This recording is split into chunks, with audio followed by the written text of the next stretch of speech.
Hey, Kat. I know you had a busy week. Every week for me is busy. Yes, of course. Yes, continue. I had some follow-up questions for you. Now I did take offense because Well, they say a hit dog Fri- hollers. So if you would like to, if you were offended, then I'm sure it was meant for you. But go ahead, continue. Yes. Okay. Fridays is a movie I grew up on. Is one of my favorite Yes. movies. Critically acclaimed. So I did Yes. take offense. I did Several take Oscar offense when nominations you- for that, for my role in that. Yeah. Disrespecting Faison Love. What was where did I feel like that came out of left field? What was that about? Faison lives a life that demands that he be disrespected. You can't walk around and tell lies, and when the truth walks in the room, you tense up. I mean, the truth is the truth, Yeah, sure. He I also think is a black Faison ugly is bastard. But continue. Yes. I think it's a bit much, a bit aggressive. He's a bit but much. I He's a bit much at dinner time, I think- breakfast time, lunchtime. He's always a bit much. Yes. Continue. I don't think we need to, body shame Faison Love. I think he's a great individual. We're great friends, and I wanted to bring it to your attention that I did take some offense on you calling him a fat Faison liar. I just didn't like. I just think I that was guess we appropriate. tend to agree. You see, I like talent, and if you like talent less, then that is your prerogative. Yeah. Sure. 100 let's get cities. past I've that. done 100 city tours, and you want to tell me about what Faison is talent? I don't think you're qualified to ask me these questions, sir. Well, Kat, nobody is questioning. Would your you talent. ask a surgeon how he surgeons? Exactly. I guess not. Exactly, I mean, yes. Sure, but I mean, we're nobody's questioning your talent. I listen to 27 true crime podcasts a day, and you want to tell me about my qualifications? Honestly, I could do your job better than you do your job, sir. I would doubt that. I've been doing this for years, and I went to school to do this, so I doubt that. But let's get past that. We're not talking about me. We're talking about you, Mr. Cat Williams. Ricky Smiley. I think Ricky Smiley is a hilarious individual. Who Love can't his be radio show in the morning. hilarious in a dress? If I put you in a dress right now and had you put on your Nana's voice, I think you could get a couple of laughs, no? Nah, I just think that's a skill that he has that he's perfected, and I think he's doing pretty well with it. I if you think ask we me. have different definitions of what skill means. Okay, what is your definition of skill? Mr. I think a skill is something that you work towards, and you don't cut corners. You don't take Velveeta macaroni and cheese and bring that to the Thanksgiving. People would laugh at you. You cut corners. You need to learn a recipe. I have a recipe that has been 20 years in the game. I went to journalism school, true crime school. I learned all the secrets of the trade. Ashley Flowers is actually just a Filipino man named Jose Gonriero. Did you know that? You don't even know. You don't even know what's going on in your own industry. Did you know Payne Lindsay is just two 8-year-olds stacked in a coat? I met Payne Lindsay, and I didn't. You wouldn't see that. know. You wouldn't know. You wouldn't know. You see, this is the cabal. These are the things, the parties that you don't get invited to. I'm there collecting secrets. So what are your thoughts on the podcasting industry? Do you have any beefs with any people, or do you get along with everybody, or do you think Giants don't quarrel with the sheeplings, so I don't. Beef is what are we talking? Ramen noodle? Come on, what are you talking about? Beef? I don't beef with anyone. They have a problem with the acclaim that I've amassed, and my record speaks for itself. Have you ever heard of the podcast Serial? I have, yes. Yes. My podcast, yes. Your podcast? Yes. Serial. I was the narrator for Serial. I didn't know see, that. you don't. Oh, I guess you do your homework at school. And since we're not at school, you haven't done your homework. It's okay. You can come on home now. You can come on home now. It's okay. Kat, thank you for your time. I didn't get to some of the points I wanted to because I kept being rudely interrupted. But let's cheers to this great interview. Listen, you don't have to take offense to somebody coming and delivering truth. When the bell rings, you just answer the door. You don't need to speak anything when truth is in the room. Okay, Mr. Cat. I have to go now. So can we get go? a nice What is cheers? go? Go, stop. What is go? Go happens when you say and. Cut the interview. Cut it. Just cut it. Yeah, obvious. We got a problem here, and it's more than just Alvin streaming Punisher. When life begins to suck, who's reporting it? Luckily, you got two friends who you won't forget. Coming live, Alvin and Fran on survival. Laughing non-stop, case drops on a cycle. Louder than intrusive thoughts off an iPhone. How they make the world seem bright with the lights off? AFs, it might as well stay up. Lies being told like that dinosaur BS. Magnifying glass to the ground if they don't see us. Having the time, roasting your favorite pizza. Bougie ain't an option, it's the way. Take it to the grave, have moving to the place. You already know when they take the case. Laugh the pain away, it's affirmative murder. Hello and welcome to another episode of Affirmative Murder, the equal opportunity true crime comedy podcast. I am Alvin Williams, joined as always by my partner in true crime, Francel Evans. Oh yes, wait a minute, Mr. Postman. Yeah, man, I'm the mailman. Can't you tell, man? Gonna post to it. What up? Fran, let's not even mince words. First of all, Happy New Year. I know that Same to you. the episode we put out last week was the first episode of the year, but it was not done in the new year. Mm-hmm. So this is our first official recording of the new year. So Happy New Year to you. But let's not waste any time. The year has been kicked off with a bang, as Yeah. people can tell from the cold open. Fran, you texted me. Yeah. So, I don't know anybody who hasn't seen at least a clip of the podcast he did with Shannon Sharpe. It's the most viral thing on the internet right now, other than people being enamored by the fact that Gypsy Rose said that her husband has fire pipe. But other than that, Fran, you saw the interview. What were your thoughts? What brought you to text me? What did it stir up in you? Well, let me just say that how I felt.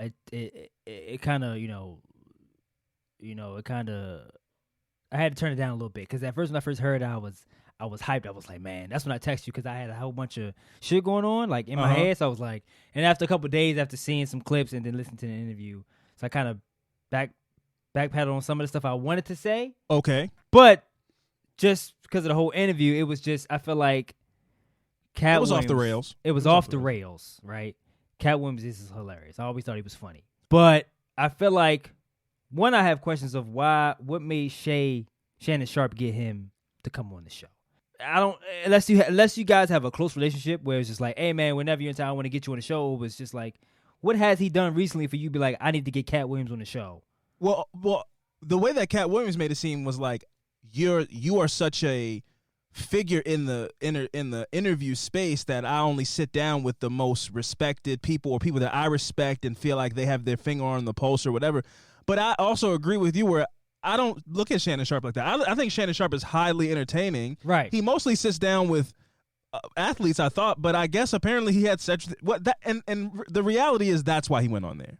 He went on there because Shannon Sharpe had Cedric the Entertainer on there. I didn't watch any of these. I only watch him sit down with people. I think he had that are Steve like Harvey on there as well too, right? Yeah, that's apparently, and Ricky Smiley apparently. Okay, so that's why he went on there. Anything that he said other than that was him blowing smoke up Shannon Sharpe's ass to justify him going on there. I don't think Cat Williams gives a shit about Shannon Sharpe's interview skills. Yeah, he said I only go on things like Larry King. Shannon Sharpe is not Larry King. Shannon Sharpe is great. Shannon Sharpe is a great, entertaining personality. I don't think he's the best interviewer. No. It's like sitting down with your uncle.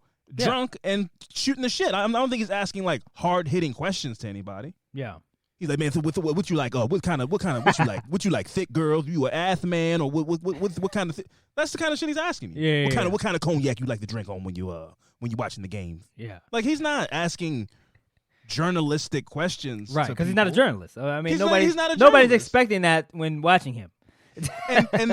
What was annoying me is because I love Shannon Sharpe so much is that now there are people that found out about Shannon Sharpe through him interviewing with Cat, and they're like, this guy, he's not pushing. Yeah, that I don't know why he didn't ask a follow-up question to Cat. It's because Shannon Sharpe is... He's not a journalist, so why are you... Nobody's watching the show and expecting him to dive deep into these questions and into the mind of Cat Williams. You shouldn't be. Right, that's what I'm saying. so it's like, why... And that added on to not just the Cat Williams thing, but like my point of being upset where it's just like, I don't know. Well, let me ask you first. Do you believe anything that Cat Williams is saying? Don't do this to me, man. Okay. All right. Okay. All right. Because it's a follow-up. It's just my. I wanted to ask I believe that there is some truth to a lot of the things that Cat Williams was alluding to. Okay. But I also believe that it was laced in bitterness.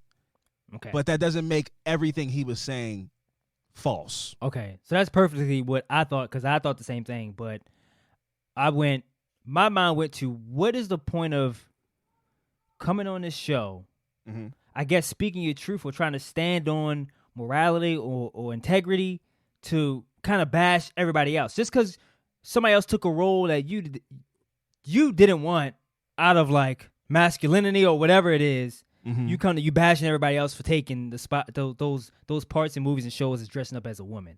I just didn't understand what was the point of all that. Yeah, like you said, it's bitterness or like what why though? Yeah, that take and that conspiracy is an old one. I've heard a lot of people that are respected in Hollywood kind of present this. When you are a black man in Hollywood trying to climb up the ladder, they will try to emasculate you to make you more palatable to the masses. Dave Chappelle spoke about it on an interview with Oprah. Yeah. Cat Williams clearly spoke about it with Shannon Sharp, and I've also heard this in many a YouTube conspiracy video. Selling the soul and all these things. These are all old tropes. Yes. And there is some truth to them, but what happens is people get so caught up in the selling the soul and the darkness, and they make it this the devil demonic thing.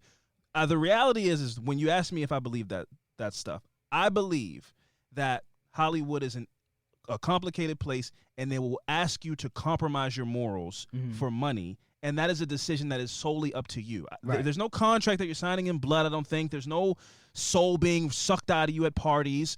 You will be offered drugs and promiscuity and opportunities to do movies where you might not think the script is good for society. You might be playing a very like black-facey menstrual character, but they go, well, we'll give you $2.5 million. Cat Williams very much leaned into the evil, shadowy imagery of it, but when you ask me if do I believe that Cat Williams got offered scripts that he said, oh no, I'm not doing this, and they go, oh my God, this guy's so difficult. Well, Kevin Hart will do whatever we ask him to do, because he's a professional, or he wants to work, or whatever the thing is, or he's even if we go insulting, he's spineless. He doesn't have these morals that he'll do the job that Cat Williams won't do. And in that regard, while Cat Williams and Kevin Hart were kind of neck and neck. Cat Williams was obviously super hot at one point, higher than Kevin Hart, but then Kevin Hart started to take the roles that Cat Williams' stand-up success was probably garnering him. Cat Williams, when Pimp Chronicles came out, was like the hottest thing smoking. Right. So I can believe he got offered movies with Will Ferrell or whatever the fuck. And then he's like, wait a minute, you want me to do what? Which is also very hilarious to me that he speaks on all this stuff, because no disrespect to Cat Williams, but he's a very effeminate man.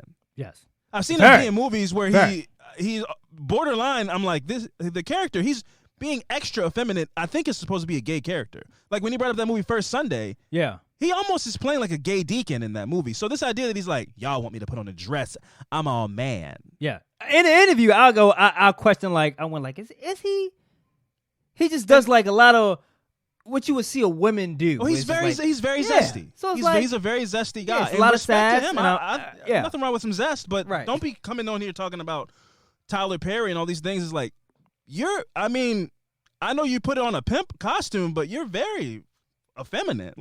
Yes. So, but again, I've heard all these tropes 1,000 times. Yeah, so I don't. When you ask me if I believe some of the stuff, I believe some of the stuff, but I don't think it's the devil. Yeah. A perfect example before I let you go. Do you remember Craig Robinson? Craig Robinson, he was in Craig Robinson. He was in the big guy with the afro. He was in the Office. Yeah, he was in The Office. Yeah, I know he is. Yeah. Patrice O'Neal is one of the funniest. Yeah, I remember. He passed away. He's one of the funniest stand-up comedians ever, and his talent offered him some opportunities to do. He was on The Office too. Right. He worked in the warehouse with him. He worked in the warehouse. And Patrice O'Neal, the way Patrice O'Neal puts it, he puts it with two comedians that I think are hilarious, and maybe you'll understand what I'm trying to say. Craig Robinson is Patrice O'Neal without the darkness and the crazy and the rawness, but that's what makes Patrice O'Neal Patrice O'Neal. Right. So Kevin Hart is Cat Williams without the rawness and the crazy, and it's like, can a studio? I want a short, funny guy. Yeah. But I love Cat Williams, but Cat Williams might not. I don't want to deal with the headache of him being like, well, I need to rewrite the script because I don't think this is a good scene. Yeah. Kevin Hart's going to come, do the job that you ask him to do. Patrice O'Neal's going to come. He's not going to talk to anybody on set. People are going to try to be nice to him. He's going to be like, I'm here to do my job. Yeah. Get the fuck out of my face. He's temperamental. Craig Robinson, hey guys, what you want me to do? Oh, yeah, I'll do that. Hello. Oh, you want me to say it like this? You want me to do another take? I'll do another take. Bobby Lee, Ken Jeong. Mm-hmm. Bobby Lee is the real deal. He's raw, he's funny, he improvises and all these things. Ken Jeong is also funny. Ken Jeong is a doctor. He's professional. He'll go on The Hangover and do the crazy Mr. Kim, whatever that character was in The Hangover. He'll do all that. But when they yell cut, it's like, was that a good take? How do you guys feel? Bobby Lee is like shitting in people's dressing room. Like Bobby Lee's a notoriously crazy guy. Yeah. That's what Cat Williams was getting to, where he was like, there's all these people that we know are not funny, but they're making all the money. It's like, yeah, because they play the game. Right. And Cat Williams doesn't want to play the game. He wants to get to be Cat Williams and not, I don't know, kiss a little ass or whatever the case is. And I respect that. That's about morals and principles and whatever. But that's going to cost you money in that business. Yeah. And I think all of that is true, but you can't go on there and be complaining when like all this was like, this is all your choices, where you was just like, I'm not putting up in the scroll. I'm not going to have a movie scene where like Shaq is like humping me over a car. I'm not doing that. It's like, okay, that's fine. Yeah. If that goes against, whatever you believe in your principles, then you say no, and then you don't be out here be like, well, I'm real and I do this for people, and it's like nobody's questioning that. Mm-hmm. But if you gonna come over here and bash everybody else for making their money and try to provide, and then bring it in Illuminati, look, I don't watch all the Illuminati. I don't watch that because I just don't believe in it. But it will consume you. So I don't suggest. I bet it does. Doing it. I bet it does. But anybody can come on here and say, in hindsight, and go, look, see, they all got light skinned women. It's like, what? What does that even? What does that mean? Dots man? can always be connected when you're looking at the picture. Exactly, man. Over 10 years, you can take this dot, connect it to this dot, and you can that can always be done, and that's why those videos are so interesting. Or they were. I'm an adult now, but I was like 17. That's what I mean. Like this stuff is the reason this stuff is going viral is because 17-year-old kids are watching it, and they're being like, the Illuminati. If you already went through this rabbit hole 10 years ago, it's all old. He's not saying anything new. Yeah. But there is some truth to what he is saying. I agree with that. Mostly in the stuff he wanted to clear up. When he says Ricky Smiley is going around saying he had an opportunity to be Money Mike. I understand him wanting to go clear that stuff up. So that's the truth. And then he laces that in with some Illuminati shit, and it gets a little off the rails. Yeah. Some of the stuff had some truth to it. A lot of the stuff was wacky and petty and bitter. Not even necessarily that it wasn't true. Like, the thing he said about, he brought Ludacris up for some reason. The guy, Shannon Sharp goes, you kind of look like Ludacris. He's like, well, yes, there was a time at a party that some figures said one of you is going to have an afro and make $200 million and the other one will not have the afro. It's like, he makes it seem like he was at a party 15 years ago and some guy hit Ludacris with a staff and was like, you're going to be in 15 Fast and the Furious movies. It's like, you can say that now. Right. But why did they make it seem like if there's a meeting with a guy with a mask on with horns and who gives you your $100 million? It's like, what? You have to, where they go like, and you gotta suck his penis. That's why I can't believe, I just can't, I go like, what? I don't even, he come on there and say shit like this, and then people start digging, and then people can go like, well, see, Cedric's not that funny anyway. He still jokes, and then it's like, now with Cedric wanted to go on tour, and now nobody's off of this interview, nobody wants to go see his show now. Yeah. That's what I didn't like. So I wasn't. The interview was funny, but I just wasn't. I wasn't down with all the shit that he was doing. The interview was highly entertaining. I'm not gonna take anything. I watched it a couple times, so I'm not gonna sit and act like I was so appalled. I cut it off. Like, no, I watched it thoroughly. I watched it. It was hilarious. It's funny, but I think the repercussions of it are something that should be like taken very seriously and affecting people's livelihoods and ticket sales. Obviously, Steve Harvey is not hard up for cash, right? But you can't assault people's wives and shit like that. Yeah, it was just it was so that, it was so uncalled for. Yeah, it was just so unnecessary and nasty. And again, he sat down with the right guy because Shannon Sharp is not gonna. All he's gonna do is be like, "Oh, come on, you going crazy now? You going crazy?" He's not gonna stop the interview. He wasn't gonna stop it with like, "Oh man, you saying? Oh, we can't air this." He knew what was happening. Shannon Sharp was eating that up. He was like, "Oh, this is gonna be the #1 episode of my podcast ever." You don't stop that. You don't. That's like when Kanye West went on TMZ. You don't. Is he saying awful things? Yeah, but like, I'm not gonna cut the camera. No. This is gonna be everywhere. He assaulted Shannon Sharp's friend. Like, what's the guy's name? Earthquake. He's like, I'm a good. Oh, he's Earthquake is one of my best friends. He's like, so and he can't read, right? Because he did a Shannon Sharp, I think, went and talked to like Gilbert Arenas after it, and was like, he was conflicted because like he wanted to interview, but like while he was insulting people that he are good friends with, he was just he kind of had just had to just eat it. Yeah. He's like, Earthquake is one of my great friends, and he like insulted this man, special on Netflix and all kinds of stuff. It was crazy. Yeah, so Cat Williams is an interesting guy. Yeah. Funny as all hell. He's talk of the town now, that's for sure. Talk of the town. And yeah, I'm not gonna sit here and say it was drug fueled or anything like that, because if he says he wasn't on drugs, I believe him. But it was he has a very interesting train of thought, and I would love to know what made him go on that podcast, why he chose to address the things that he chose to address. They must have been weighing heavily on his mind. Yeah. That's clear, because Shannon Sharp was like, oh, he just got here. Yeah. Like, because they got right into it. Right. It wasn't any Shannon like, Sharp barely grow up? barely said anything the whole interview. He was just like, let him go. He let him rip. He So, just, oh, come on, Cat. Oh, come on. And that was it. the truth doesn't care who tells it. Like, he just was saying shit like that in between. He said maybe they going don't off. know the meaning of these words. Like, he's writing in like poetry or something. I was like, this fucking guy, man. It was so entertaining. Cat Williams is a hilarious guy, and it was so well delivered. It was his mind was clear and sharp. Yeah, for sure. But I just don't believe. I can't sit here and say, yeah, I believe that there's these crazy, all that's, I'm not going to get into all the parties and all that stuff. But again, in the midst of the Diddy stuff coming out and all this, everything, you can connect all the dots. Yes. All that shit, they've made a whole bunch of shit, I'm sure. Yeah. 18-part videos that would consume my life, and I'm not going to let it. Yeah, man. I mean, I guess we can kind of move on. Are we going to get into the Jeffrey Epstein? No? All right. I think we should just go. We should go. Let's not. Let's not, because, wow. Stephen Hawking was on the list, bro. Oh, we not gonna go there. We don't have to get into it, but it was the list. Man, it was some interesting names on that list for sure, and I don't want to touch that one with a 10-foot pole. I am intrigued on what Stephen Hawking was doing at that island. We're gonna take a break. We're gonna take a break. We're gonna take a break. We're gonna take a break. We're gonna come back. We're gonna not talk about Jeffrey Epstein's list, but when we come back, we're gonna get to some fucked up shit. So stick around.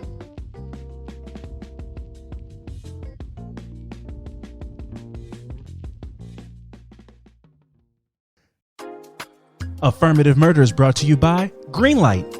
I'm online a lot, and I feel like I'm always running across different parenting techniques for teaching kids the responsibilities of money. Whether it's chore bucks, inaccessible piggy banks, or even those magic wallets where you flip it one way and the dollar's there, you flip it the other way, the dollar's gone. That encourages kids to put money into something. But if you're looking to raise kids that are financially responsible, I have a life-saving recommendation that you need to check out. Greenlight. Greenlight is a debit card and money app made for families. It gives kids and teens easy and fun ways to gain financial literacy while giving parents peace of mind. The app includes a chores feature where you can set up recurring one-time chores customized to your family's needs and reward kids for a job well done. Fran and I are currently in the process of turning his kids into financial wizards who also know the value of a dollar. The app also comes with games that teach kids money skills in a fun and memorable way. So if you've got young kids and those birthday cards are starting to thicken up with that cash money, it might be time for you to sign up for Greenlight. So why not do it today and get your first month free when you go to greenlight.com/AMP. That's right, greenlight.com/A, M as in money, P, to try Greenlight for free. All right, happy and responsible spending. Affirmative Murder is brought to you by BetterHelp. I want you guys to think to yourselves, what are some things that you want to take into 2024 that you are absolutely nailing? You see, around this time of year, when NYE is on the approach, people start throwing around words like resolution and change and new year, new me. But the amazing thing about therapy is they help you find your strengths so you can ditch all those crazy, unattainable resolutions and make changes that really stick. Maybe you've been waking up at 5 o'clock in the morning every morning to go for a brisk walk. And in 2024, you want to kick things up to a gym visit. Maybe you've been calling your friends once a month to check in and stay in touch, even though life is so crazy. But in 2024, you're hoping to jump into some IRL, real life visitations. For me, therapy has taught me one important thing, which is accountability. There are relationships in my life that I kind of waved off as being a victim to time and evolution and growth, when in reality, I just needed to put forth a little bit more effort. And through accountability, I was able to recognize those kind of things and make adjustments where I can. Nobody's perfect. I haven't nailed it, but I'm doing better. So if you've got some things about yourself you want to take from good to great, and you're thinking of starting therapy, give BetterHelp a try. It's entirely online and designed to be convenient, flexible, and suited to your schedule. Just fill out a brief questionnaire and get matched with a licensed therapist, and switch therapists anytime for no additional charge. Celebrate the progress you've already made. Visit BetterHelp.com/AMP today to get 10% off your first month. That's BetterHelp.com/A, M as in Martha, Kent, Superman's mom, P, for 10% off your first month.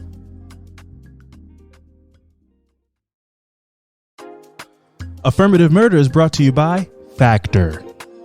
The holiday season is a beautiful time, but very chaotic. And if you're looking for nutritious, convenient meals to keep that energy at its peak for all the stressful running around that is in your very near future, then you should try Factor, America's #1 ready-to-eat meal delivery service. Factor can help you fuel up fast for breakfast, lunch, and dinner with chef-prepared, dietitian-approved, ready-to-eat meals delivered straight to your door. You're going to save time, you're going to eat well, and you're going to stay on track with all your healthy lifestyle choices while also taking care of your holiday to-do list. Skip the stress of meal prepping over the holidays with Factor. Choose from over 35 weekly flavor-packed, fresh, never-frozen meals that support a healthy lifestyle and meet your meal preferences. All delivered right to your door and ready to eat in 2 minutes.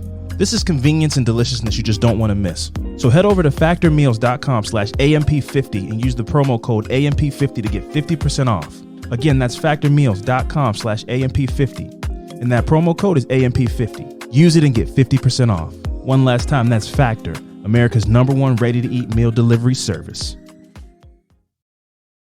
All right, and we are back. Fran, please set this up for me. How did you find out about this one? Obviously, there was clips going viral before we get into it, but how did you stumble across this story that we're doing this week? Yeah, man, I was on TikTok and I've seen it do before. Actually, he reminds me of that guy, the story you did a while ago. Darrell Brooks. No, not him. Oh no, the way this guy looks, his face, his the facial guy that's features. he had cut his face was cut up with the glasses. Yeah, him. Yeah, I can't remember his name right now. That's what reminded me of a menace. The guy had he had like a patch on the back of his head, like a big Band-Aid, a skin colored Band-Aid. So I was like, I saw this, and then the video was, I think we might play later. The video was him in court, and he kept smiling at the victim's family. Yeah, and I mean that laughing and blowing kisses or blinking or what is it? He was winking at him, but something. I'm like, yeah, that's evil, man. That's wicked, bro. Like, for you to do something like that, and the family's behind you, grieving and you crying, and they hearing all this news, and also, side note, that in these courts, for some reason, I thought that they didn't. I know they go in detail, but I didn't think they go in like show picture detail with like the family in the courtroom as well. I didn't know they, and like in any case, if any like gruesome case, I didn't know they really like show everything. Yeah. That's why it's like it's up to the family's discretion if they want to be there to see that. Yeah, I couldn't do that. But yeah, so I found this on TikTok, and to see him doing some wicked shit like that, I was like, this is crazy, and that's when I hit you up about it. And then after we kind of like started doing research, I was like, I remember this story a little bit. Mm-hmm. And I was like, oh, well, we definitely got to hit this one. Yeah, so our affirmative murder this week is the story of Bryce Rhodes and an absolute road of carnage that he wreaked in Louisville, Kentucky. I mean, yeah, truly an evil guy, and we'll get into it. This story actually reminds me a lot of the movie Juice. Okay. Which would put Bryce Rhodes in the character of in Tupac's character. Bishop, yeah. Bishop in Juice, yes. Of just an unhinged, doesn't give a fuck about anybody, including his friends, and we'll get into what a friend is to this guy and everything. So, sometime in the spring of 2016, 15-year-old, and again, I should have probably watched I watched a ton of case videos, but I didn't watch one where they say his name, but his name is spelled Anjuan Carter. I don't know if that's supposed to be Anquan or Anwan Carter, but 15-year-old Anjuan Carter meets Bryce Rambo Rhodes. This guy's name was Rambo on the streets because he was a rapper. He had some local notoriety as a rapper, and I think that gave him some idea that he was a very big and bad individual. But he met Carter meets Rambo through his classmates Larry Ordway and Maurice Gordon, who are brothers. Bryce, being older, and when I say older, he was around 26 years old. These are 15-year-old kids. So, again, he comes across as this, like, big, tough guy, whatever. He's just a man. Yeah, he's a grown man. He's just a grown man. Yeah, who can manipulate kids. Manipulate young kids. And he's so let's just keep a tally. He's a grown man, have his own apartment. He's a local rapper. So he has all these things where these kids are like, wow, this is like my idol. I want to be like this. Yeah. But it's like, you will. But they don't realize how low the bar is. I remember, I'm not going to say any names, but I remember when we first started working at the mall. I was working there before you. Mm-hmm. My manager, I was like, man, this dude's living the life, man. He has an apartment, and he's the manager of a store. But he was 25 years old.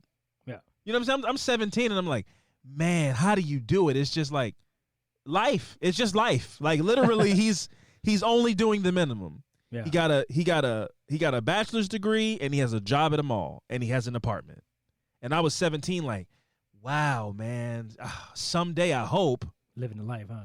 I just thought he was. I was like, and he can drink alcohol. It's, yeah, because he's 25. He's an adult. He's just grown. He's just as grown. That's it. He's not cool. He's just grown. So like I said, this dude's like 26 years old, hanging out with 15-year-old kids, and using his cachet locally and his reputation to, carry sway over these kids. On May 4, 2016, Rambo used that influence to execute something horrific. In the days leading up to May 4th, Bryce Rhodes convinced Ordway, Gordon, and Carter that they could get paid to kill someone. All they needed to do was get their hands on a gun, which they did proceed to do. But Carter said they didn't really believe Bryce. They did get the gun, but they were like, I don't know. I think he just was kind of talking shit. We didn't really believe him until the shit happened, until the shit went down. Yeah. Which we will get into what the shit is.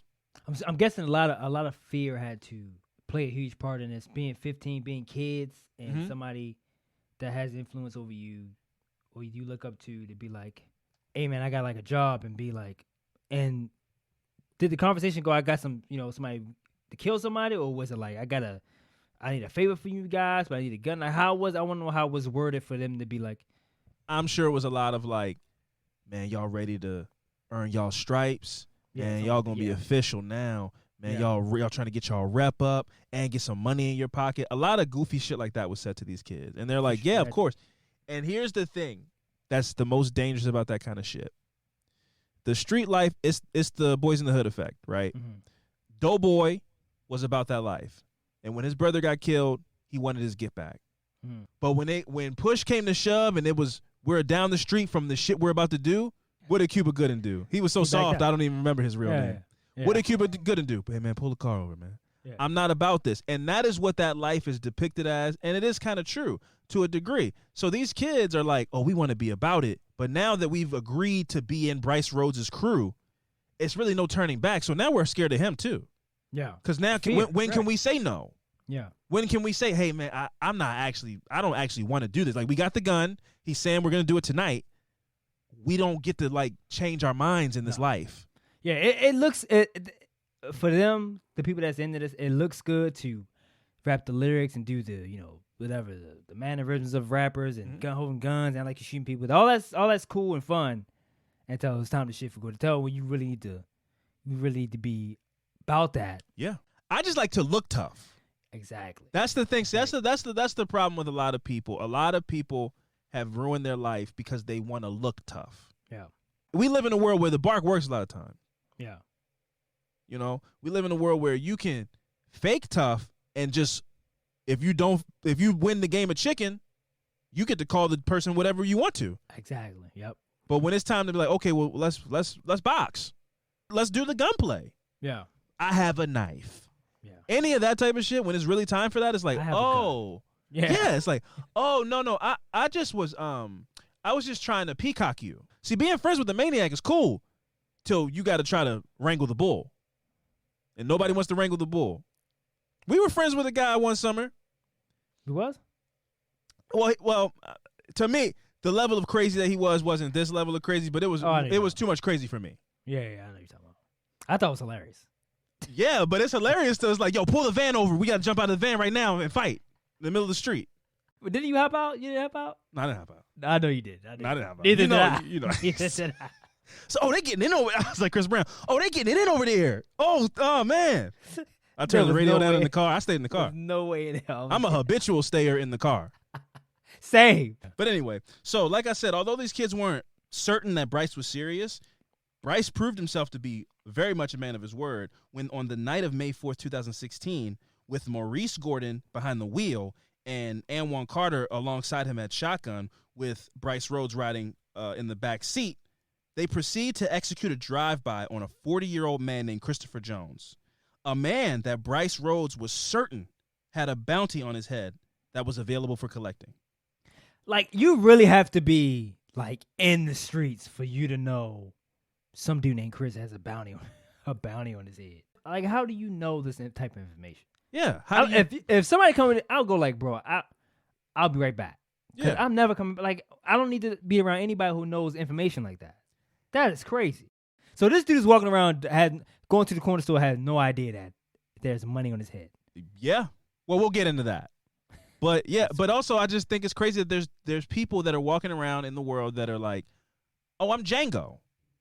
Like, I kill people and I take their bodies to their oppositions and then they pay me. And that's how I make money. I'm a bounty hunter, wanted dead or alive. And I always bring them in dead. So the three who just committed a murder then went to Maurice and Larry's house with Bryce Rhodes after the shooting, not really talking about the murder that they all just played a role in. So they go like, let's go smoke up at Larry and Maurice's house after a drive-by shooting. Again, they don't really discuss it, but Bryce Rhodes did tell them to burn the truck, which belonged to Anwan or Anquan Carter. So that truck was set ablaze at the suggestion of Rambo in case the truck was possibly caught on surveillance cameras during or after the murder. So he had his wits about him in that regard, I guess. But outside of that, this was no planning. There was no foresight. There was nothing. This was a very dumb idea. But he did go, but burn the car. And again, when you're 15, that sounds like, yo, this dude's been here before. He's a vet. Yeah. That's great advice. So let's go burn the car. So it almost like tricks you into going, man, if he's burning cars, he probably has gotten bounties before. So we're probably going to all get that little 5 bands that he told us we were going to get. While you douse your truck that you love in gasoline and light it on fire. So you burn the car registered to you.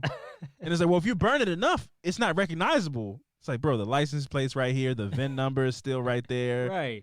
It like, or also I like that. I like when trucks are registered and they just go, okay, so this was a Chevy Silverado. How many Chevy Silverados are registered in this area? Yeah. They'd be like, I'm 20. That's like fucking Sky Blue. What's what? Yeah. Sky Blue's like, there's only like 2 around. Yes. And it's either this 57-year-old white Jewish man or this 15-year-old kid who has a lot of truancies in school on his record. It's gonna be a tough one. Let's go ahead and let's go bring the kid in first. We'll start with the kid. This dark rags to riches story continued to take more and more turns for the worse when Bryce revealed to the guys Christopher Jones was in fact the wrong target. Wow. They had killed an innocent man in cold blood and didn't even have the financial compensation to look forward to. Wow. So now it's like we rode up on this dude who doesn't have a bounty on his head and just murdered a guy in cold blood. So you have to live with that and now be afraid of going to prison and all the things that you should have been afraid of in the first place, and there's no money coming. And there's no price to put on a person's life, but you're not getting it. The incentive that you would have gotten to do this. I don't even know I wouldn't be able to sleep at night if I killed somebody, but like doing that and be like, I didn't get the money, I killed an innocent person. Now I still hanging with this dude and the only thing he said was, "Oops, we gotta go get somebody else." That's like, man, you're stuck. It's not. Yeah. It's no way you're getting out of this. Now you guys and kill somebody, an innocent person, and now you have to just hold water now. Yeah. Now you're afraid of Bryce because you're like, oh, man, we gotta die with the secret now. Yeah. And just imagine a couple of days later after doing something so horrific, you can't sleep, you can't eat, you keep seeing the visions of this man, and he goes, "Hey guys, whoopsie daisy. So there's no money coming. I know, my bad. I made a little bit of a mistake, miscalculation. The actual guy's name was Charles Jackson. The CJ thing mixed me up. So there's no money coming, but how about I treat you guys to lunch? Nothing over $15, guys. Let's not get crazy. I know I messed up, but don't take advantage of me, okay? How about McChickens on me?" Yes, listen. It's on me. How does that And hey, guys, won't happen again. Am I right? all right, guys, we're cool. And if you say anything to anybody, I'll kill you. I'll kill All you. right, guys, let's go to McDonald's, right? Let's go get some Mickey D's, huh? Let's do it. Ba-da-ba-ba-ba. The Miss Chicken and Sweet Tea's calling my name. I don't know who this other guy was that we innocently killed, but Anyway, I'm well. over The other it. kids are like, I have not eaten in days. I can't I'm eat. sick. I don't have. I saw a man's life leave his eyes. Like, I don't want to eat food. He's like, shh. You're not gonna eat More that? for me. Yeah. He's like, oh, so y'all just not gonna eat the McChickens? All right, well, I got extra cheese and mayonnaise on them, so I'll eat them. It's cool. It's whatever. I paid for them. No, yeah, he's like, I'm past that. That's old. Y'all news still on that? Like, That's somebody saying that to you about a murder is crazy. Like, y'all still are talking about now. Oh, that? y'all still talking about that? Dang, move God. on. So, over the next couple of weeks, like in the movie Juice, Bryce begins to unravel, believing his crew couldn't be trusted to hold the weight of the guilt brought on by him convincing teenagers to kill a man. Why is that? Well, yeah, well, 15-year-old because they're 15-year-old kids. It's like, man, what are y'all? Y'all losing weight and sleep over this shit? So, yeah, I'm a boy. I have school tomorrow. I mean, like, I have homework, and I'm out here running. You've given me. I have PTSD now. I hear the gunshots of that night every night since that happened. I've not been able to sleep. I wake up in a cold sweat. He's like, man, y'all are soft. It's like, well, they're boys.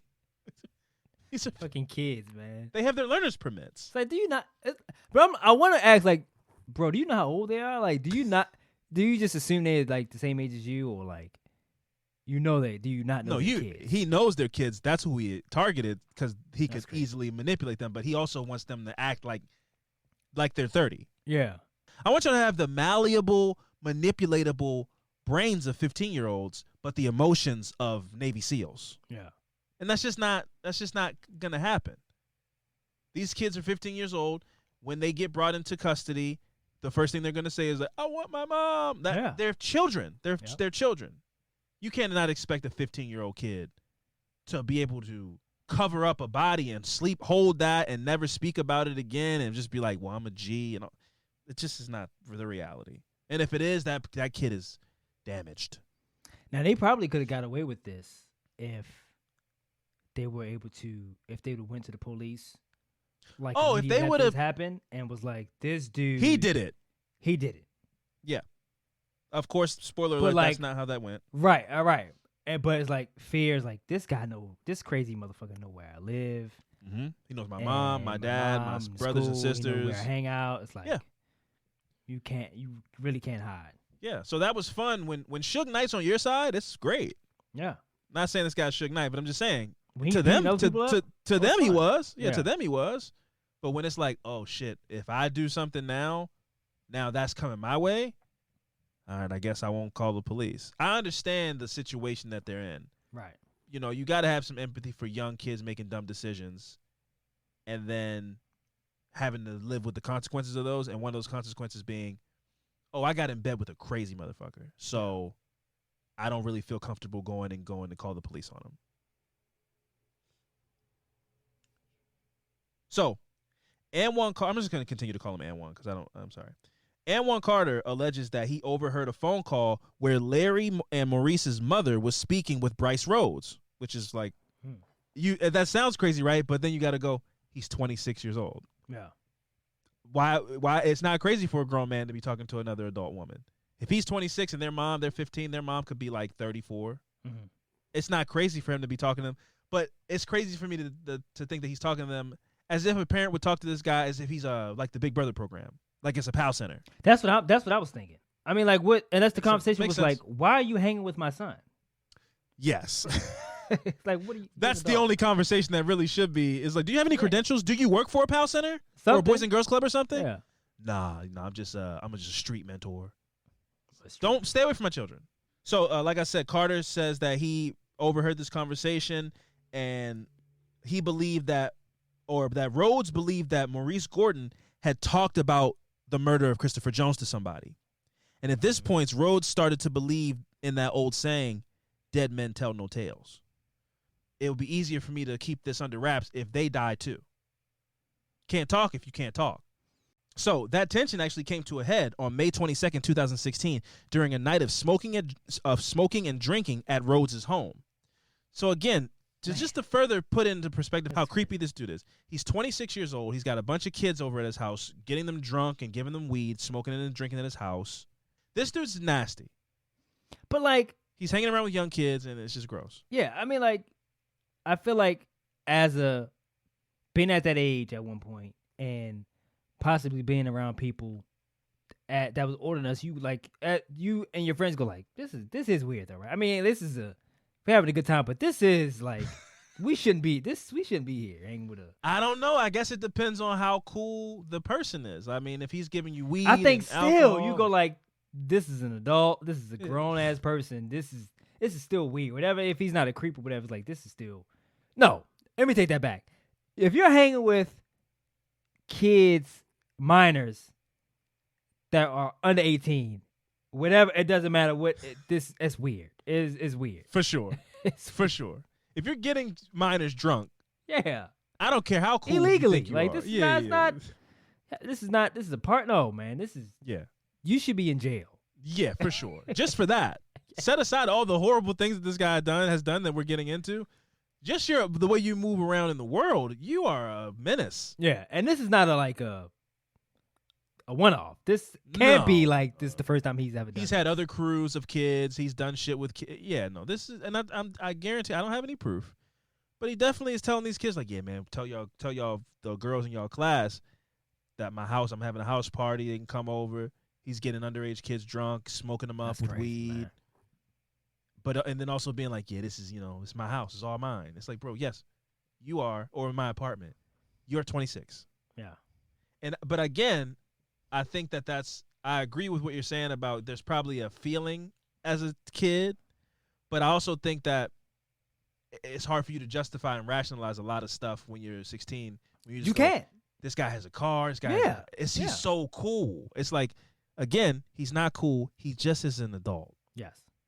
So, during this night of smoking and drinking on May 22nd, 2016, everybody's over at the house. They got Ja'Cory Taylor, Tyrion Coleman, as well as Maurice Gordon and Larry Ordway, like I said. And during this kickback, an argument commenced. And at some point during the altercation, Maurice picked up a knife, allegedly in an aggressive manner. Now, keep in mind, this is Bryce Rhodes' house. He also probably has some kind of alpha pack mentality where it's like, I'm the leader. He's the group leader. Mm-hmm. He's very much that guy. Like, y'all do what I say. I guess when Maurice, a child, picked up this knife in an aggressive way to be like, man, nobody's going to do nothing to me. I'm sure it was like halfway joking, but he took it as an aggressive manner and more so of an act of disrespect. Like, you don't rise up to me. It was like that. Mm-hmm. It's like in a pack of wolves, if one of the betas jumps up at the alpha, a fight breaks out. Yeah. And I think Bryce Rhodes very much was that mentality. Like, y'all are supposed to be my underlings. Right. So how dare you disrespect me? So, like I said, Maurice jumps up and grabs this knife at some point. Bryce Rhodes takes the knife from Maurice and smacked him upside the head. He followed up the smack with an announcement that he was going to violate Maurice, meaning basically that he was going to punish him for the disrespectful behavior. That's what a violation is. Like, I'm going to embarrass you, hurt you in some kind of way because I don't like what you just did. Yeah. Rhodes, along with everyone else in the house, put Maurice and Larry, because that's his brother. So when you rose up and start hitting Maurice, I'm sure Larry stood up and was like, "All right, man, hey man, don't be hitting him like that." Right. So now both of y'all got to go. So the party turns on Maurice and Larry, goes and puts them in the bathroom of the apartment, and Rhodes then took a vote as to whether the teenage boys should live or die. That's crazy. Yeah, I mean, yes. This is not a game. Like, I don't know what the term they use for, like, discipline. I don't know what the game term for that is, but I mean, like, nothing they did was that bad where it's like, all right, man, let's choose if they get to live or die, because he picked up a knife and like waved it around, whatever he did. But yeah, it's not that serious. But crazy. Again, we've already been laying the foundation of, now he says something so unhinged and crazy that it's like, hey, Anwan, hey, Fran, you think I should kill this motherfucker or not? Yes or no? Vote right now. It's like, what do you want me to say? You know, because it's like, exactly. What do you want the vote to be? I'll say whatever it is that. So I don't think these kids, That's why, I don't mean to give him the benefit of the doubt because we're kind of setting up where this is going. But I feel like these are 15, 16-year-old kids, and I don't think it was a bunch of kids standing around being like, yeah, thumbs down, let's fucking kill these dudes. I think they were like, yeah. I don't want to say the wrong thing. I don't want something that's Exactly. going to piss him off Yes. to throw me in the bathroom and not become this whole thing. Like, I want to stay on the side of. I want to get out of here. I want to walk out of here. I want to walk out of here. So it's like, yeah, man. Hey, kill. Yeah. Vote. I vote die. Right. That's what you want to. Yeah. Vote. I vote die. And I don't think anybody even really necessarily thinks that what's about to happen is happening. I think he's they think he's bluffing or is going to just trying to scare them. So it's like, let's just say what he wants to hear so we can turn the music back on or we can end the night and we all go home or I don't know. But I think that was the energy here. I don't think the energy was, yeah, man, let's all gang kill these kids. I think it was like, yeah, man, sure. I vote die. I vote die. That's what you want me to. Yeah, I vote die. If that's what you want, I vote die. Bryce brought Maurice out of the bathroom into the living room, put a sock in his mouth, tied his hands behind his back, and then put a hat over his head to cover his eyes. Bryce then starts beating Maurice in the chest repeatedly with his fists. Tyrion Coleman then hands Rhodes a knife, and Rhodes repeatedly stabbed Maurice, who was on his knees, in the torso. So it's so violent. Like this kid's hands tied behind his back, he's on his knees, and he's just being thrusted upwards with knife stabs. Absolutely brutal. Anwan Carter says that although he was horrified at what was happening, he was just trying to save himself. In my notes, when I was doing research, it said everybody touched the knife. But I actually have a clip from Anwan Carter. Okay. I actually have a clip from Anwan Carter where he breaks down what happened. He had a hat over his eyes, so I couldn't see. And he had a sock in his mouth. He got the sock when it was his turn. So how many times did he get stabbed? I don't know. A lot. Who was stabbing him? Shit, he stabbed him until he was dead. Bryce did? Yeah. Then we passed the knife around. So what did you have to do with the knife? I had to stab him. Who'd you stab? Larry. How many times did you stab Larry? Like 3. It's been 7 years. So I think what happened was Bryce stabbed Maurice, and then he passed the knife around, and then they brought Larry out. Okay. They did the same exact thing to Larry, but I think then Bryce was like, now y'all gotta participate in this one. So I think Maurice, he did by himself, passed the knife around, but then I don't think he thought that was enough. So he's like, once I bring Larry out here, now y'all gotta really get your hands dirty along with me on this one, and y'all gotta stab him too. So Anwan Carter says he stabbed Larry Ordway about 3 times. That's gross, man. Yeah. Then they wrapped him up and took them to an abandoned house, which I will get to. It's also sad, man. It's just like, sometimes shit gets too real. It's when keeping it real goes wrong. Not that they were keeping it real, but yeah, you guys wanted to be tough, and now you're knee deep in some real shit. But was the punishment worth it, though? Like, obviously it wasn't. But I mean, like, what could have been said in that argument or whatever in the house Nothing. for you to go put somebody in the bathroom, and then I was like, all right, let's take a vote. What? They stepped out of line. It wasn't there. It doesn't even matter what they said or what they stepped out of line. That's all that matters to Bryce Rhodes, is that I am the boss. I am the king. I'm the tough one. And you guys, and it's people over here at my house, and it's my house, and I got people over here, and now you did something disrespectful in my domain. Respect my house. Yes. That's And so he went to the extreme. So like I said, Larry was then brought out. He was killed as well. So now both Maurice and Larry are dead in Bryce Rhodes' apartment. So now everybody in the house is implicated in a double homicide. And the plan was to transport the bodies from the home in bins and bring them to an abandoned house where they would be burned. Carter stayed behind and cleaned up the blood in Bryce Rhodes' living room all night. I won't be doing that. Like a flunky. I'll be running. I'd have been out of there in a heartbeat. He's like, I need you for one more thing. It's like, bro, you just want to stay on this. You just seen this guy kill 2 people. You want to stay on this guy in this guy's good graces? Clean He's the like, house? yes. Fuck that. Call 911 immediately. Cleaning up a crime scene. That's a new charge. They'd have been there. before Bryce and them even got back. And I'll be right here. I'm not going anywhere. I'll be right next to the police. I'm gonna stay with the police. I'm gonna be right behind the police. Pointing everything. Bryce Alexander Rhodes, officer, do your thing. Thank you. So they went and disposed of the bodies that night and cleaned up the apartment with bleach and whatnot. And the victims were set on fire at a separate location. Wow. The bodies were discovered by authorities just 2 days later, Fran. Shortly after the bodies were recovered, homicide detectives arrested teens Anwan Carter and Ja'Cory Corey Taylor. They were arrested in connection to the investigation. So it didn't take long to find out, maybe connected to the burnt car, who was friends with who was he last seen with. They go around and ask a couple questions. Who was the last person that these people were seen with? And one of those people that were implicated was Anwan Carter. So they pick him up along with Ja'Cory Taylor. And then shortly after that, Fran, guess who they arrested next? Bryce Rhodes. He was brought in on an outstanding warrant in a domestic abuse case. Wow. But I think we can all assume how he became a person of interest. Oh, yeah. That's how you because two kids were brought into an interrogation room and they immediately folded. That's my guess.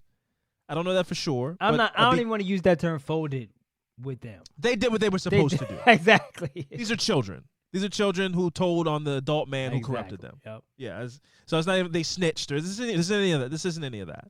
So they snitched or they ratted or these are children who were being groomed and manipulated by an adult, and they finally came forward to the police and told them what was going on.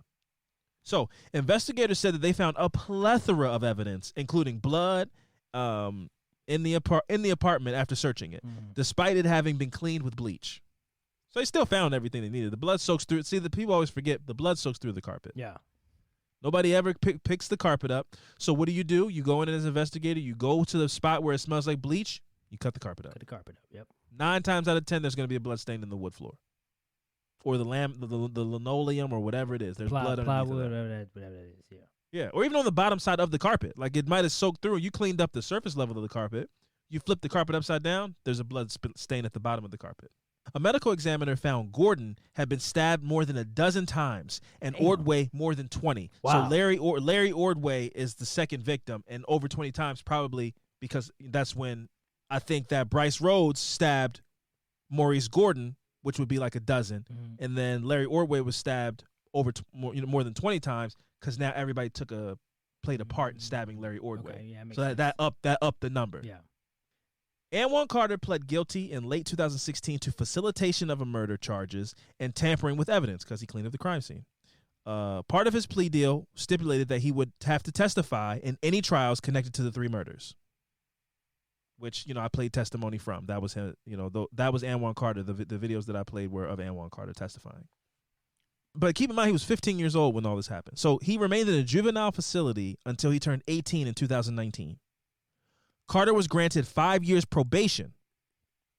So a blessing, right? Yeah. This 19 years old, murder charge, beat it in some kind of crazy way. Per his plea agreement, if Carter were to break the law while on probation, he would face a recommended 20-year sentence. So God really blessed this dude and gave him a second chance at life. Oh, wait, he wasted it. Because in 2021, motions were filed to revoke Carter's probation for violations. The state of Kentucky issued a bench warrant for his arrest in late 2022. According to court records, Carter was arrested in Florida following a conviction and is not set to be released until 2024. So luckily, it looks like he's going to get a third chance. He was some charges that he was found guilty of down in Florida. Oh, I know what it was. So he violated his probation, but it looks like they didn't give him a 20-year sentence. He's set to be released in 2024. So it's like he's going to get a third chance. Hopefully he doesn't squander that. He comes out with his newly found 15 minutes of fame as the guy that was involved in this insane trial. So it could have been something. Excuse me. It could have been something minor. It could have been something minor. Okay. But if you can't tell people to just be squeaky clean. And people have to live their life and people make mistakes. But like, you make it out of that apartment that night and all that chaos and all that craziness, and you get away with 5 years probation. I don't want to be in a car with a gun. I don't want to be a gangster anymore. This is a scared straight moment. This is scared straight. You should be. I'd be scared straight. Seeing two of your best friends get murdered in front of you? Yeah. I'm good. I'm gonna get a job. So Ja'Cory Taylor pleaded guilty in 2018 to counts of facilitation of a murder and tampering with evidence as well, because he took the bodies to the abandoned house and helped burn them. These are Class D felonies. He was sentenced to 10 years in prison. Tyrion Coleman pleaded guilty in 2017 to amended charges of facilitation to murder for the deaths of the two brothers, as well as tampering with evidence and 2 counts of abuse of a corpse for burning the bodies. Yeah. He was also sentenced to 10 years in prison.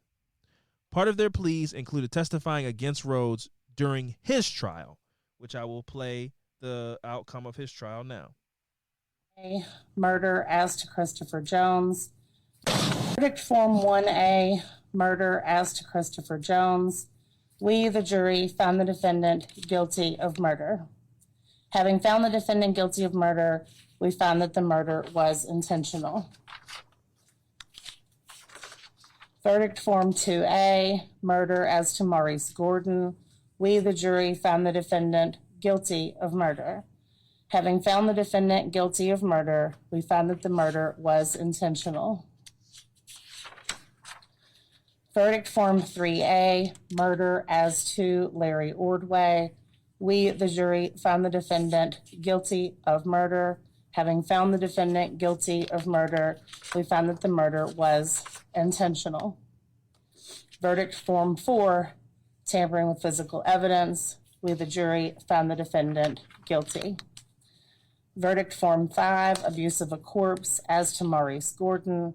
We, the jury, found the defendant guilty. Verdict Form 6, abuse of a corpse as to Larry Ordway. We, the jury, found the defendant guilty. We'll see. So he was found guilty on all counts. All counts. He will be spending the rest of his life in prison. He also, crazily enough of all that, he was so aggressive and angry and spouting out things and interrupting the judge. That's why when you said he reminded you of a story I did before, that's why I said Darrell Brooks, because it was very much, he brought up like representing himself, and he accused the judge of having an affair with the prosecutor. What? He was like, matter of fact, I'm gonna play that too, because that was absolutely crazy, just so people can get an idea of who Bryce Rhodes is. So this is one of his outbursts that took place at a point in the trial. For me. Even though you show favoritism to the Commonwealth, you denied every motion I've ever filed in this courtroom. I'm still it's my right to file a pro se motion, and it's my right to speak what I need to speak on. I don't know if y'all got some type of sexual relationship going on or what y'all got going on, but I'm definitely gonna speak my mind. Detective Detelli and I have no sexual relationship. Now I'm talking about you and a prosecutor over there, sir. You denied all my motions. Every motion I filed, you didn't deny it. I'm pretty sure I've denied the vast every motion I filed. Motions that have ever are you some type of racist? Or y'all got some type of sexual relationship going on? Which one is it? Or are you just wrong in everything that you made a motion for? Are you a secret Ku Klux Klan member? No, sir, I'm not. Is that what you really are? No, that was funny. Okay. I'm not. But like I said, the higher courts, they'll deal with it when time comes necessary. That's exactly right. Exactly. And so say less. On to the next subject. Say less. Your job is to do. Telling the judge to say less is insane. Everything about that was insane, but so you're a Ku Klux Klan member? Yeah. Are you secret Ku Klux Klan member? I know what it is. Yeah, he's a maniac. Yeah, the guy's an absolute maniac. So he will be spending the rest of his life in prison. Good riddance to him. A sad story all around, like it really is. This is a real example of how bad things can go in poverty in these inner city communities. Like sometimes these are the things that wait for you when there are no after school programs. There's no music left in school. When all it is like when school lets out, you're just like let out into the concrete jungle, and there's all these, hurdles that you have to overcome. These are one of the hurdles. Grown men recruiting kids to be drug dealers or gang members, and this is one of those kind of guys. And sometimes it's just a guy that wants to pyramid scheme some kids. I sell weed. I want these kids to sell my weed, and that's all it is. I'm just using them to make money. But sometimes it's a lunatic. An absolute lunatic who uses his influence to convince kids to put themselves in a situation that nobody's ready for. and dark things like this can happen. And now all these kids have records and their lives are fucked and all this shit, but the world will only see them as criminals. I think it's hard to have empathy for them for a lot of people, and I would like to know what your level of empathy is for then 15-year-old kids, now 23-year-old like men basically, but knowing the situation that they were in. Do you feel empathy, or do you feel like they should have all stood up and like jumped this guy and saved their friends? No, man. If for the people that have been hanging around him for a certain amount of time and see how dangerous this man can be, I wouldn't expect them to gang up and try to beat this man up. You don't know. It's not. I can't even say you don't know what he's capable of, because you do know what he's capable of. He can if you've seen the video, for other people, listeners, he's not a small dude. It's not like he's a small guy. He's a big dude, man. A big, wide dude who y'all would have to like shoot him. And I don't think these kids had the heart to do something like that. Maybe they could have and protected themselves, but I just don't think they would have. It's a lot to ask, and it's a huge risk. It's a huge fight or flight, like we talked about last week. It's fight or flight. It's a huge risk to do something like that. Yeah, I think all these kids just froze up because they were kids. Absolutely. The dude Tyrion Coleman, who also had to testify as part of his plea agreement, he started to cry on the stand. As I understand, he was afraid to be confronted by this man who he saw kill two people, who made him stab a young man to death as well. He got the blood on his hands.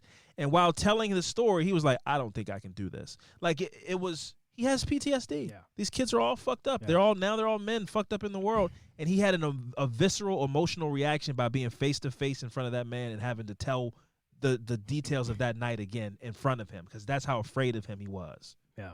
So there's got to be some level of empathy to, like, that these are kids. Yeah, I mean, they're adults now. Work kids. Yeah. They're adults now, so I'd assume they'll learn their lesson.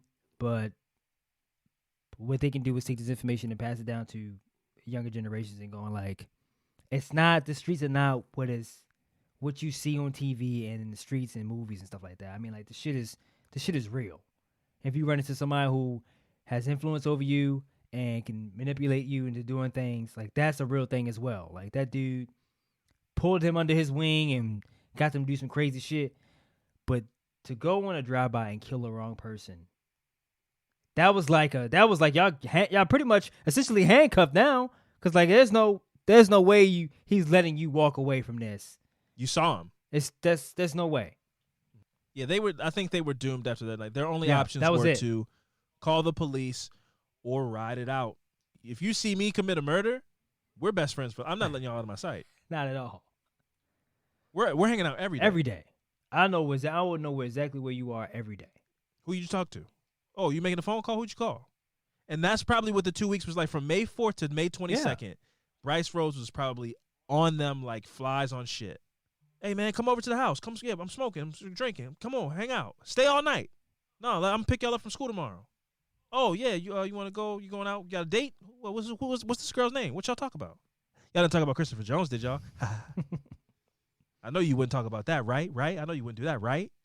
That's what their life was for like 2 weeks. Yeah. And it all culminated. Because he didn't care. It was just like, I don't want to go to jail right now. Yeah. All the kids was like, I don't want to die. I don't want to die. I want to die. So yeah, that was the story of Bryce Rhodes and the murders of Larry Ordway, Maurice Gordon, and Christopher Jones. R.I.P. to those three dudes. Two young men and one grown man who just was minding his business. Yeah, murdered on a corner for no reason. Very sad situation. I feel like a part of me wants to say there was no person with a bounty on his head. Well, that would put this guy in a whole different category of like, you think he just told him that and he just wanted to kill somebody? And he just wanted to do some street shit. Do a drive-by? You just want to do some street shit. Show the kids about what goes down the street. I don't think there was a... Wow. Because the wrong person? I find that hard to believe, man. I just can't... I can't grasp that. I can't... I get that. You went and shot up... You just drive out on the wrong person? I don't know about that. I get that. For money on the line, you killed the wrong... I don't know about that one, man. I don't know about That's that. an interesting theory. I like that theory. That's definitely an interesting one. I mean, the guy's crazy. I just played that clip. Yeah, I mean, I don't find that's it what I hard mean, to though. believe that he could just be like, yeah, man, I don't know a bounty. Like, I just want to take a life. And a bounty is maybe to kids that sounds cool. Like, hey, we can make $5,000 a piece. It's money. Yeah, of course. Of course they're in. $5,000. You at 15 years old. I'm like, now I wouldn't go. I would be smart. Reel it in. What are you saying? I would be smart enough to go like, no, but $5,000 at 15. I'm like, it make you think about it. It make you think for sure. So you just want me to drive? You want me to drive? All right, no, but no, because that's wrong. But damn, $5,000. You know I can get. And y'all just want me to drive? PlayStation. I get some new shoes to go to school. Oh man, all that runs through dumbest thoughts. All that runs through your head for sure. As a 15, I could kill him for like 2 weeks straight. Oh, what? All the Jordan. All affliction. I was hitting him with the. I was dressed like Chuck Liddell when I was in like 9th grade. An affliction shirt with some cross jeans on the back pockets with crosses on the back pocket. I'm like, damn, I could probably kill him for like at least 3 weeks straight for $5,000. But of course we would say no. But $5,000 at 15 will make you think for sure. If anybody said that, that's a lie. That's what I'm saying. Especially like I'm not saying you put the gun in my hand, I got to kill somebody, but they go, oh, I just want you. You just got to come with us. Yeah. Or you just got to drive. Or I just need you to go in the store and make sure he's in the store, and then come out and tell me he's in the store, and then I'll go in and kill him. It's like, so you just want me to go in and walk in the store? And you give me $5,000? Yeah. I'm 15, man. Damn, the Xbox 360 just came out. Like, I go get this Xbox straight cash and some games. And some games? Being able to get the Xbox and some games in one run. That's iconic. That's legendary. Nobody does that. That's big.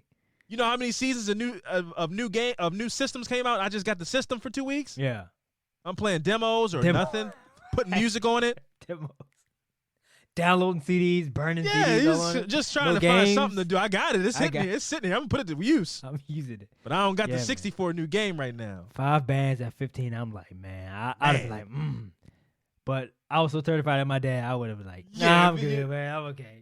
Somebody come in and tell your dad you were involved in a drive-by shooting? No, that's a different level of trouble. I would rather stay with Mr. Rose than to go.